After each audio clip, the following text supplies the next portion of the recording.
Thanks for staying with us. We're still reviewing Punch. In the story, So the Navy arrested 4 stowaways, an 18-year-old boy and 3 others. I won't mention their names, but I'll mention the states that they came from. One came from Ondo State, the other one came from Bayelsa State, another from Lagos State, and the last one was from Akwa Ibom State. The 4 boys had stowed away on the vessel. The vessel is called Beecroft. That was the arresting ship. They stowed away on Temi Express. They said they had sent the ship there to go and do some assessment, and then they saw some movement. When they saw the movement, they now saw the 4 boys stowed away. They had water, they had snacks, they had everything. They were going to Dubai. The ship was going to Dubai. And they said the reality is that that is a terrible journey, and it would even have been dangerous for them to embark on for weeks on end. So they said even the outcome it's a life-threatening situation. Yes. And anyway, they were arrested. This one on the story. I have the major headline. So Labour yesterday called off their strike, and they said it's because the NSA had reached out to them and reassured them, and they are calling it off based on their trust on the NSA. So the NSA vehemently apologized for what happened to the NLC president. He also promised that they are looking into it. And even the governor of Imo had apologized to him. So we went on strike because one person could have gone on a civil suit, but they went on strike and they called off the strike. So organized private sector, some other labor bodies are blaming them, calling the strike ill-timed, and that it was targeted at the revenue target of the federal government. It was, of course, going to cost us money, and that the maritime operators, along with organized private sector, are saying, why would this strike at this time? So people are criticizing Labour for doing what they did, but they went ahead and did it. I'm even personally amazed at Labour. So, yes, a lot of state governments have not enforced the minimum wage. Yes. Labour no longer does that state-by-state organization. Labour is now only federal, and Labour can even strike for the president's assault, which is civil.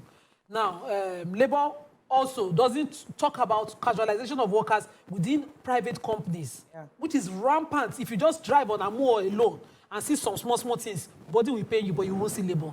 There's no Labour for those people. Labour is only for minimum wage and federal civil servants. It's just sad what they've turned themselves into.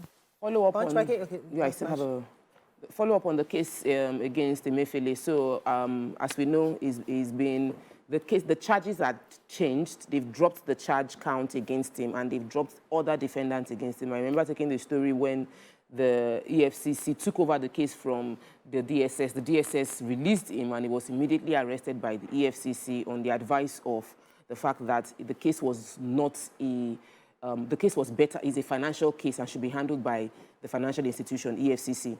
Now, the charge count has been dropped from 20 to 6 counts.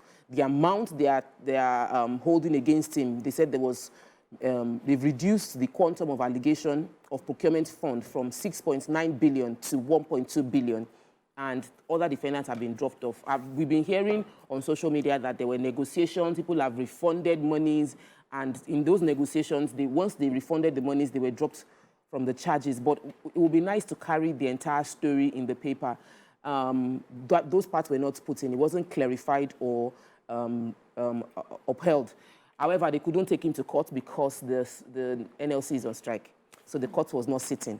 It's been moved to November 1 now, before the case will now be heard. November 1, okay, that's past. Sorry, the court is on strike based on what happened in Imo State in November 1, and we are waiting until the strike is called up before they can now...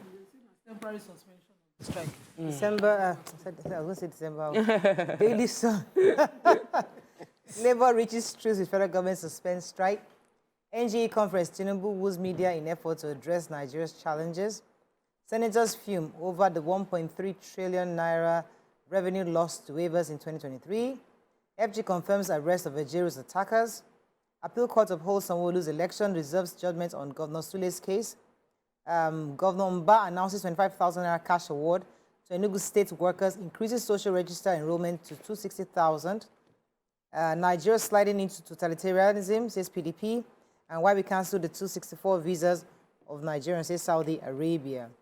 Okay, which story are we taking in Daily Sun? This probe of the Nigerian customs.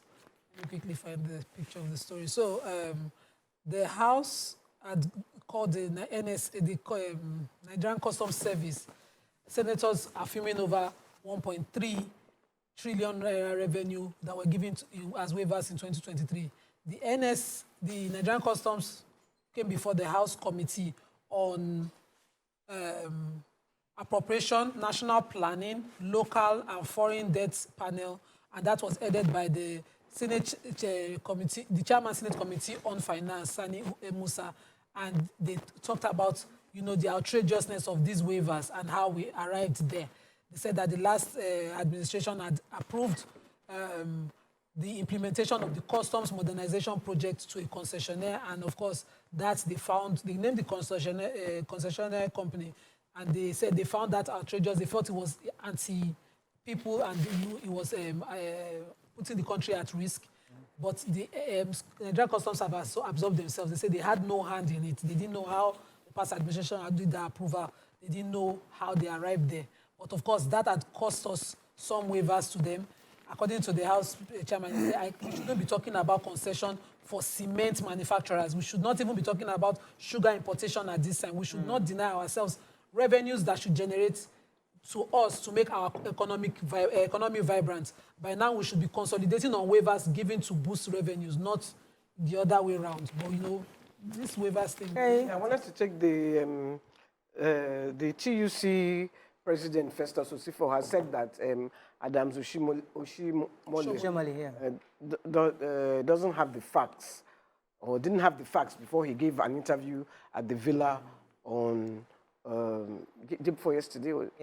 Yeah.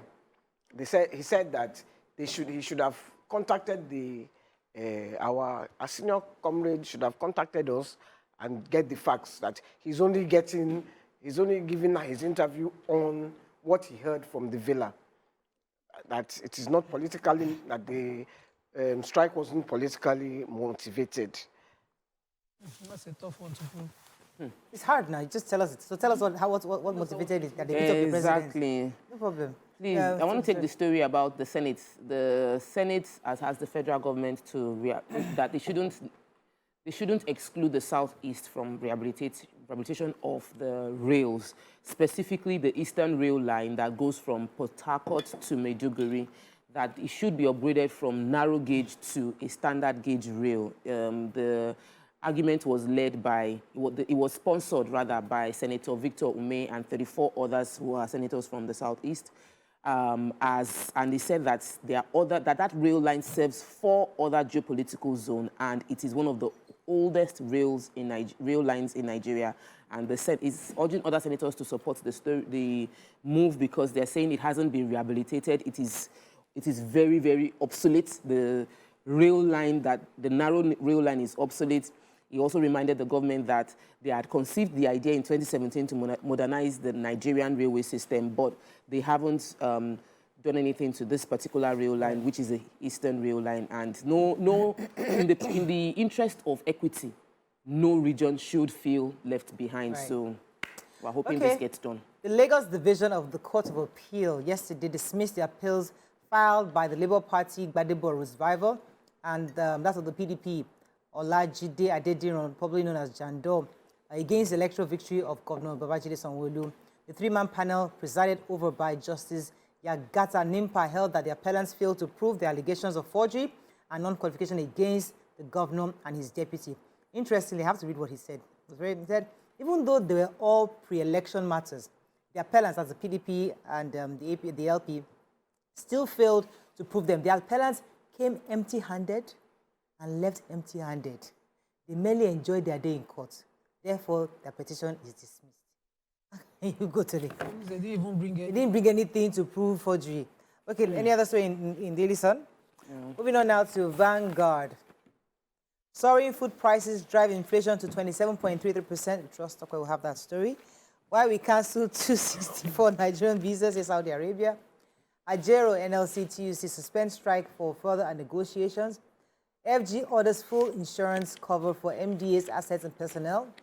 Editors confirm Tinubu Amuka, others task media on factual development and factual and developmental news, and FG reforms to restore economic growth, create jobs.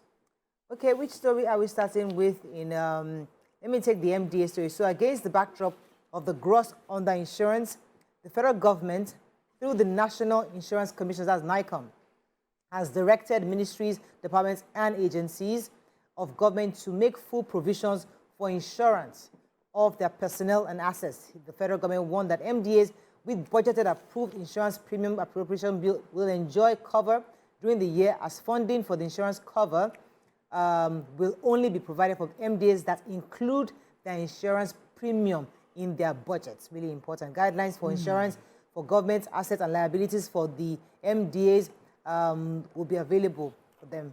Okay. So, food prices. Well, the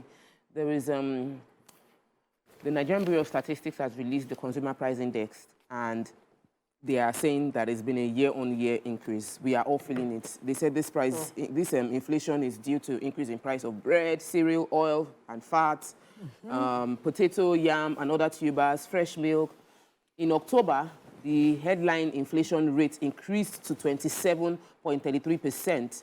That's the official figure from Nigerian Bureau of Statistics, and they're saying that it's also affected by the inflation rate, which has, however, the inflation rate itself has declined month on month by very little official moves, which is 0.37%. So it keeps going down, the official inflation rate, but the consumer price index is going up. And they are saying that on a month-on-month basis, the food inflation rate in October has lowered compared to September, but year-on-year is increasing, but month-on-month is reducing. So that means maybe by that they collate for 2023, it might be less than what it was in 2024. I don't know how that calculation will happen, but the CBN is upbeat on the price stability that's concerning the stock exchange, that they are upbeat that there will be a bit more stability within the exchange. And despite the effects we are seeing in inflation, there should be good news on the horizon. I'm wondering if that good news will happen in January.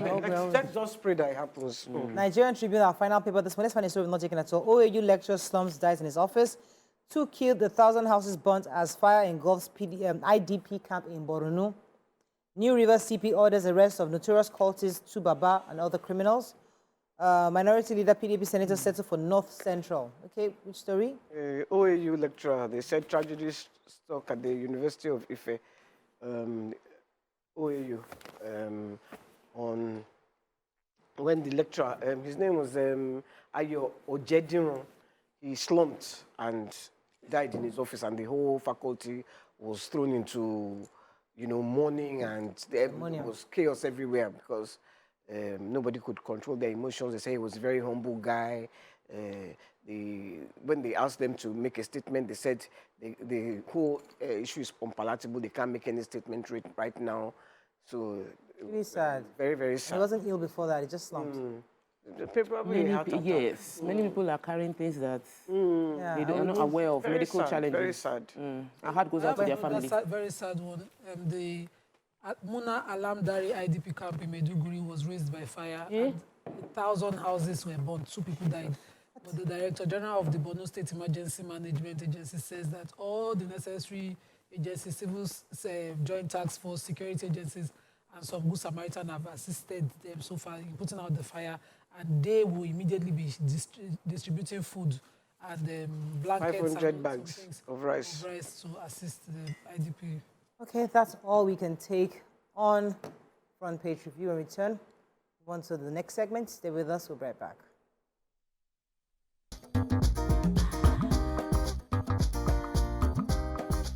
Stay tuned. Your View will be right back.